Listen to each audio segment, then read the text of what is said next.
Okay, let's see. Don't know if we're on Twitch. Yeah, but if we're on Twitch, ignore the title. This is not OK Bot playing D&D. This is this is a behind-the-scenes bit I'm planning to do, but haven't gotten around to doing yet. So this is me. I'm her DM. I'm the killer DM. I'm incognito because I am.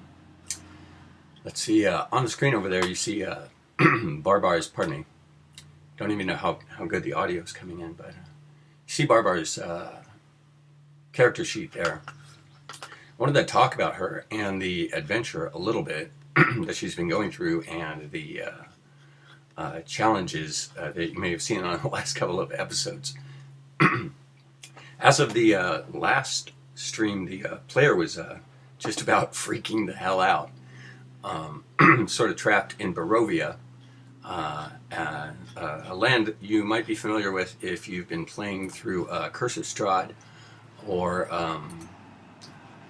Death House or any of the, I think there's a couple of their Adventure League adventures that are also taken from the Strahd universe in Ravenloft. All of this, of course, as you old schoolers know, is a redux of the old Ravenloft stuff. So, pardon me. Anyways, I don't know how far I should go back, but I actually started this very open-ended adventure for the player, as she is a first-time player. I started her just wandering up, I believe it's Tradeway. What is it, Tradeway? In the Sword Coast. If you're familiar with the Sword Coast, I think Tradeway is this main road that goes up and down the coast here. If this were California, you might think of that as like the 101. I think Highway 101. Now I had her basically, I guess you would say, she was somewhere between Daggerford and Nightstone, maybe just north of the Lizard Marsh. And I sort of had her, I started her off slow, actually. The way I did that was I had her encounter a beholder that just about immediately paralyzed her, right? So, you know, beholders, this is one of their many powers. Paralyzed her, that way she wouldn't be able to take any action, and had a non-player character, who we'll talk about in a minute, a non-player character walk up to her and encounter her. That gave her a chance to kind of warm up slowly and realize, first of all, that things in this universe can do stuff to you, and also how to interact with non-player characters without her starting a fight immediately. That worked out pretty well, actually. The NPC that I used for that purpose was this one right here, Ziling. I'm probably pronouncing the name wrong, but Ziling, she's a monk, actually. The name might sound familiar if you've played through Storm King's Thunder. She's one of the non-player characters that players are to take control of when they get to Golden Fields, if they pursue that part of the story arc.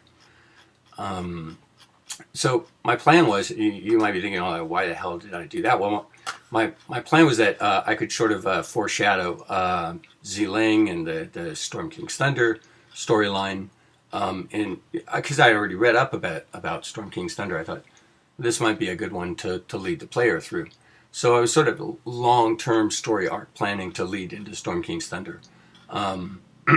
She took to the NPC pretty quickly. I had like a training. I'm scrolling back and forth trying to. These are my reminders of how we got here. I had sort of like a training encounter where the NPC challenged her to target practice, and there was a scarecrow on the hill. So they took turns firing at the scarecrow. I can't remember what it was. It was like the first one to knock it down or whatever. They knocked it down, and you know, so the player learned basically how to use their arrows and stuff, how damage rolls, attack rolls, crap like that, on an enemy, so to speak, that wasn't of any danger. Then, as a twist, I had the sunset right about then, and the Scarecrow got up again. It turned out to be an evil Scarecrow. From the Monster Manual, of course, the Scarecrow is actually a much more formidable enemy, and actually scored a couple of hits on her. So that was good. She got to see, yeah, you can get hurt. After that, her and her new NPC went to a bar I made up called Tommy Tonics. It's a bar. It's somewhere on Tradeway, north of, well, south of Waterdeep. Let's say somewhere south of Waterdeep on Tradeway. That's a big distance, actually, between Daggerfell and Waterdeep, I know. But somewhere in there, off the beaten path, there's a small bar called Tommy Tonics. It's got some interesting crap in there. There was an opportunity for a bar fight, you know, so unarmed melee combat, little unarmed melee combat training there, and got to engage in some non-lethal combat. That's because actually I had, when you enter Tommy Tonics, you have to put all your weapons in a chest.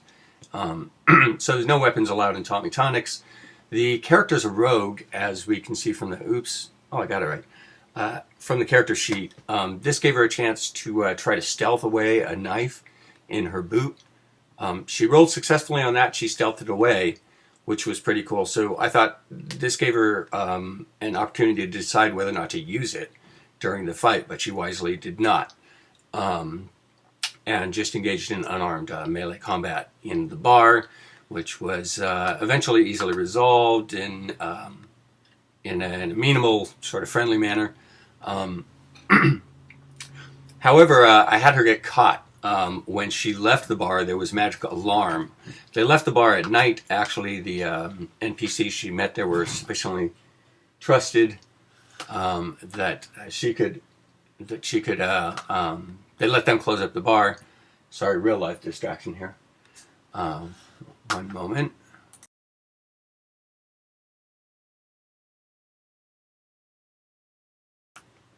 And so anyways, I'm going to have to wrap this up pretty quick here. Well, after all of that, I left it pretty open. Let them wander down the road based on the fact that they pursued some bandits into a swamp. I had the fog enclosed around them and led them off into Death House, a PDF available. You can get it out there. They published that one for free. Death House is an excerpt. I think it's chapter 10 from Curse of Strahd. And I thought, I'd read through it. I thought, well, this is cool. We can run this one. And, you know, I beefed her up with a couple NPCs and gave her some stuff, cut back the monsters a little bit. Actually cut off some of the content down in the tunnels of Death House. Those replays are available like just in audio. But basically what I did is I blocked off some of the I felt superfluous parts of the dungeon underground. I just blocked them off with mudslides. You can't go that direction, there's a mudslide. So she did really well in there, and then when she got out, I thought, okay, here, I'll just give you everything. It was like Monty Hall moment, right? I gave her everything. I'm like, yay, congratulations, you know, you destroyed the Death House and all of that. Now you have free reign, you can go wherever you want. And you can leave if you want. And she didn't. She stayed in Barovia, which kind of surprised me. But anyways, I'm like, hey, you know, you just roll with it, right? I'm like, okay, fine, you're in Barovia. You know this is like a haunted town, right? Anyway, so so she stayed there, and shit got worse and worse, which is how shit happens in Barovia. She found herself in a kind of inextricable position. You can see those replays on the replays, on the video replays. Go check those out. Just a couple of hours worth of those. Finally became obvious to me, and probably obvious to you if you watch the videos, that this was all becoming way too much for her, and she wanted out.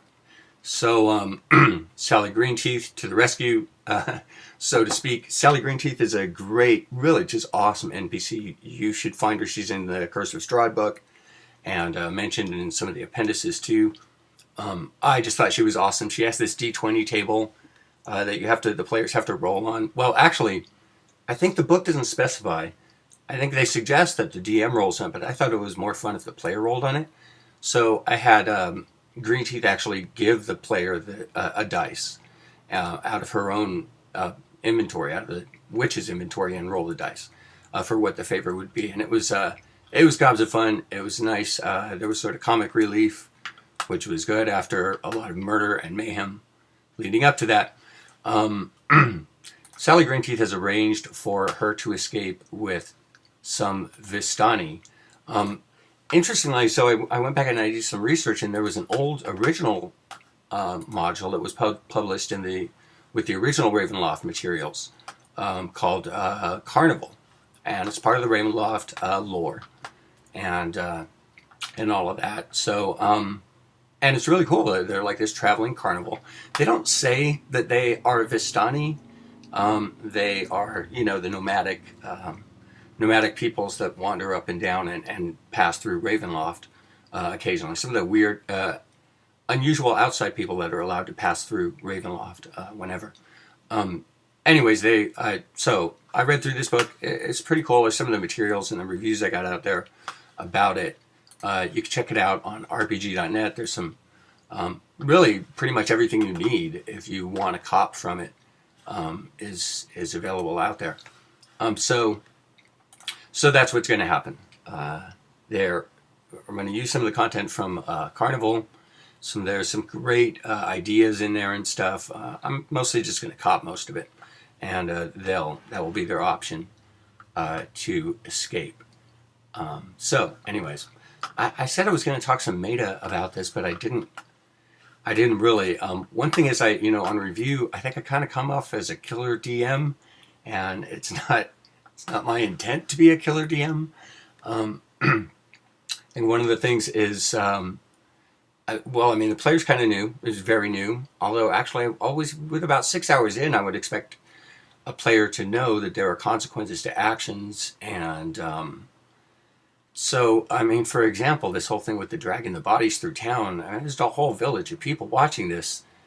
How do they respond? I couldn't just let that go away. So, I don't know. Maybe the response was a little harsh. The player might have overreacted. My intent was to have the village kind of, a simplistic trial. Which was a village without the Burgomeister is dead, as you recall. It's part of the storyline. That's in the book. There's nothing I can do about that. Burgomeister's dead. There's no way to arrange a proper trial. I figured the villagers would grab them and have a mock trial there on the spot. But the player freaked out instead, and it turned again into a whole bloody mess. So I think one thing's sure: we got to get her out of Barovia. This place is too crazy, and get her back to the storyline on the Sword Coast, as I said, which may lead into Storm King's Thunder, or may pursue the big bad that you've observed that has come up a few times, which is Anti-Slipskin. I don't know. We'll see. Anyways, not sure if there's going to be a play, if there's going to be a session tonight, but hopefully that sheds a little light on how things got so wacky in here. But thanks for tuning in, and I hope you check out the next stream, and see you next time.